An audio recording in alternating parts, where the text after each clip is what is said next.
if I want to do something, I find somebody that's already done it.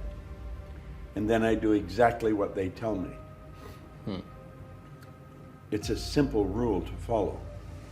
I don't read novels. I don't watch movies. I'd watch documentaries or things like that where I can learn.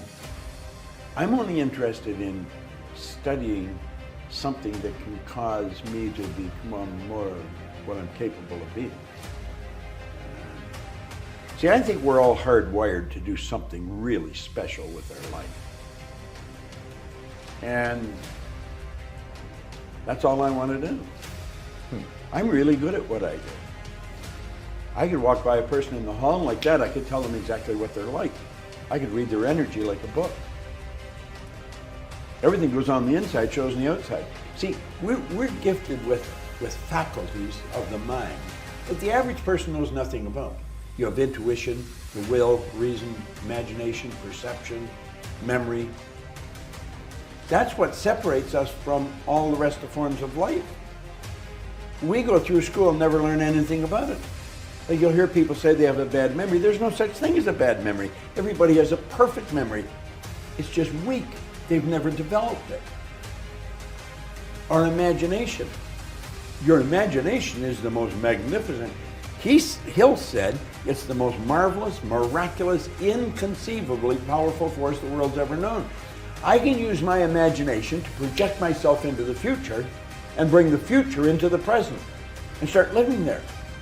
You work from the imagination, you don't work to it. Number 4, develop awareness. You've got to wake up. You see, all we're ever going to get is awareness. We've already got everything. The only thing we lack is the awareness of what we've got. We're God's highest form of creation. There's nothing on the planet that will equal us. Well, that's all any of us are after.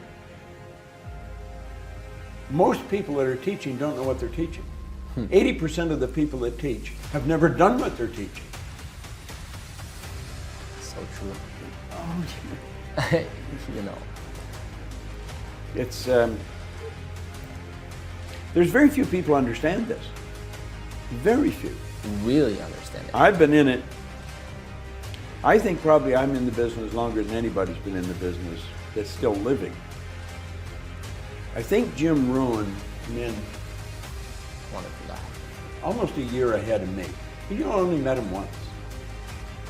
Jim and I worked, we both got hired to work for a company, the same company at the same event. And so that's when we met each other. Now we knew of each other. I think we respected each other. But we're like thieves in the night. We're always traveling somewhere, going somewhere to do something. Jim knew what he was doing. Most people in this business, I don't think really know what they're doing. There's a few that do, but most don't. Like I think Jack Canfield does. I think Mark Victor does. You know, Jim certainly did. Probably like under 3%. The rest are Yeah. just like following Yeah. the trend, following what they think they should be, Yeah. not what they really are. So let's just say I'm someone at home watching this and I have a goal. I want to, maybe I don't want to make $1 billion. I just want to make sustainable income for my family, $120,000 a year. Let me digress for a second, then I'll Yes. come back to your question. You just said something interesting. I don't want $1 billion, I have worked all over the world. I mean, all Right. over Asia, China, South America, North America, Europe. And I'm always asking people, what do you really want?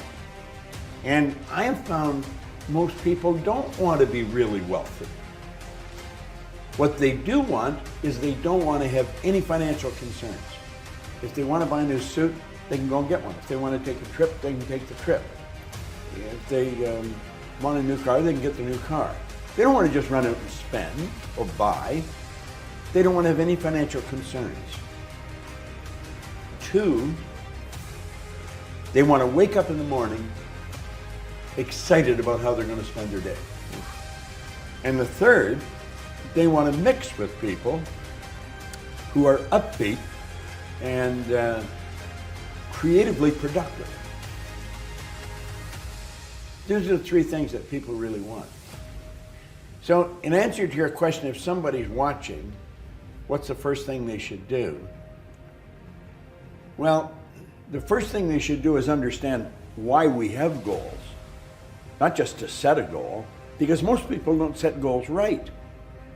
They're operating with a limited level of consciousness, so they're thinking,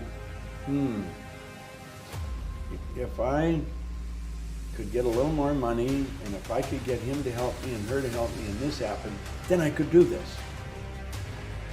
Maybe this is get a new car. What we've got to understand is we're trading our life for our goals. Literally trading our life. Would you trade your life for a car or a house? I don't think so. So it's got to be something really meaningful. And we're not taught to think this way. We should sit down and don't give any thought to where the money's going to come from, where the help's going to come from. It's what do you really want? Like Ed Hillary was a beekeeper in Auckland.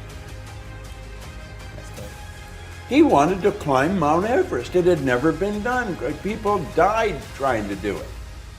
He went in 51 and failed. He went back in 52 and failed.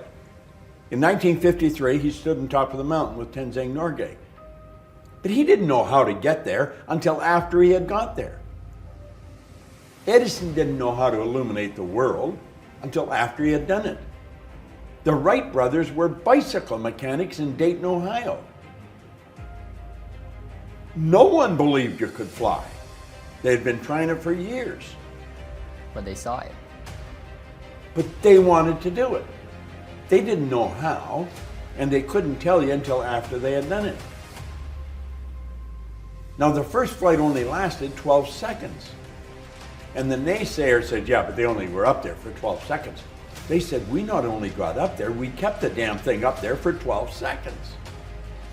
So when a person sets a goal, they've got to say, what would I want?